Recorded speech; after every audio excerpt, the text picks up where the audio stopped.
दोस्तों बहुत बहुत स्वागत है आप सबका Kabir institute for civil services के इस ऑनलाइन प्लेटफॉर्म पर। मैं संदीप शर्मा आप लोग के बीच हाजिर हूं फिर से एक बहुत ही महत्वपूर्ण प्रश्न के साथ दोस्तों, जो आपकी आगामी परीक्षा के लिए बहुत इंपॉर्टेंट हो सकता है। वो दोस्तों हमारा ये है कि भारत की पहली 3D प्रिंटेड आर्टिफिशियल रीफ, इसके बारे में।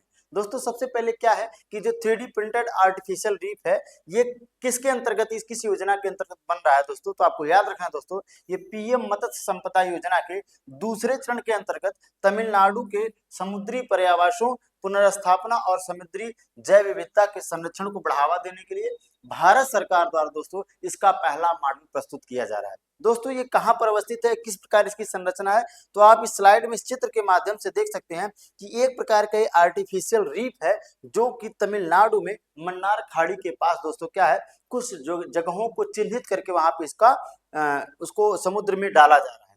क्या कारण है इसका, क्यों किया जा रहा है, देखते हैं। पहली बात याद रखना है दोस्तों, ये किस योजना के अंतर्गत अगर होता है, पूछा जाता है, तो आपको याद रखना है दोस्तों, ये योजना जो है इसका नाम है पायलट प्रोजेक्ट। यानी कि पायलट योजना, पायलट प्रोजेक्ट के अंतर्गत रामनाथपुरम जो तट है, हमने आपको बताया कहां पर, मन्नार की खाड़ी दोस्तों, मन्नार की खाड़ी के पास, मन्नार की खाड़ी तमिलनाडु, रामनाथपुरम तट के निकट इसका स्थापना किया जा रहा है। इसका जो स्थापना है दोस्तों क्या है, किया जाना है। और इस परियोजना का जो क्रियान्वयन है दोस्तों, भारतीय कृषि अनुसंधान परिषद जो केंद्रीय है समुद्री मत्स्य अनुसंधान संस्थान के विशाखापत्तनम के क्षेत्रीय केंद्र सहयोग से इसको क्या किया जा रहा है, डेवलप किया जा रहा है। इसके साथ साथ दोस्तों प्रत्येक प्रिंटेड आर्टिफिशियल रीफ मॉड्यूल का जो भार है वो लगभग 1 टन है दोस्तों, यानी कि काफी भारी है जो आर्टिफिशियल रीफ है। एक बात यहाँ पे दोस्तों समझना है, आर्टिफिशियल रीफ यानी कि रीफ मॉड्यूल क्या होता है दोस्तों। तो जो प्रवाल भित्ति होती है दोस्तों, आप जानते हैं प्रवाल भित्ति यानी मूंगा जो चट्टान होता है, वो हूबहू उसी की नकल करके या उसके जैसे दिखने वाले एक प्रकार के आर्टिफिशियल प्रवाल भित्तियों का निर्माण किया जा रहा है, जो जिसके अंतर्गत जो छोटे जीव हैं, जैसे आपका मूंगा हो गया, आपका झींगा हो गया, झींगा मछली जो होती है, झींगा मूंगा हो गया, ठीक है, झींगा मछली, या फिर मछलियां हैं, ये बहुत सारे छोटे समुद्री ऐसे जीव हैं, उनको संरक्षण करने के लिए, उनके आवास को आर्टिफिशियल रूप आवास देने के लिए ये क्या है, मॉड्यूल प्रस्तुत किया जा रहा है दोस्तों। क्यों, जिससे उनको ये लगेगा कि हमारा घर ही है।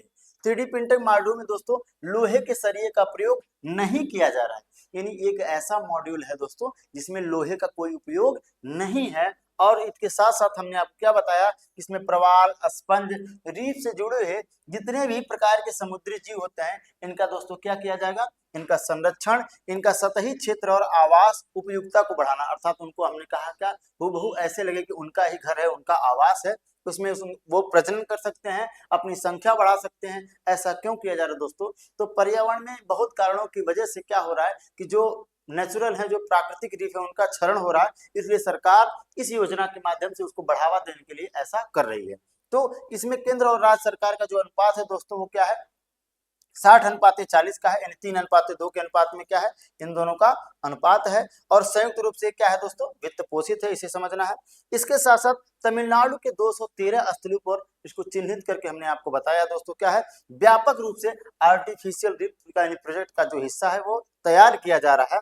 ये भारत की दोस्तों पहली 3D प्रिंटेड आर्टिफिशियल रीफ है जो समुद्री पारिस्थितिकी तंत्र के संरक्षण, मत्स्य संसाधनों के संवर्धन तथा ब्लू इकोनॉमी को बढ़ावा देने की दिशा के लिए ये बहुत महत्वपूर्ण कदम है दोस्तों, बहुत ही महत्वपूर्ण एक पहल है।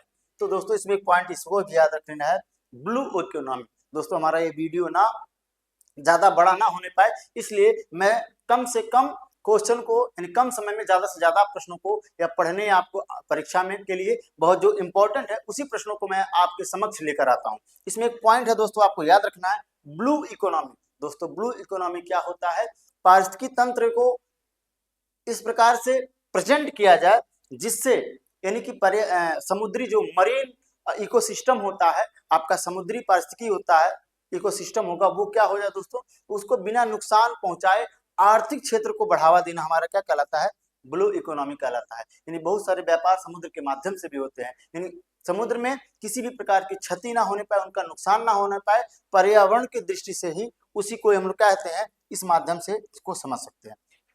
तो ये क्वेश्चन हमारा यहाँ पे कंप्लीट होता है। धन्यवाद दोस्तों, फिर हम आपसे ऐसे ही प्रश्नों के साथ अगले वीडियो में मिलेंगे।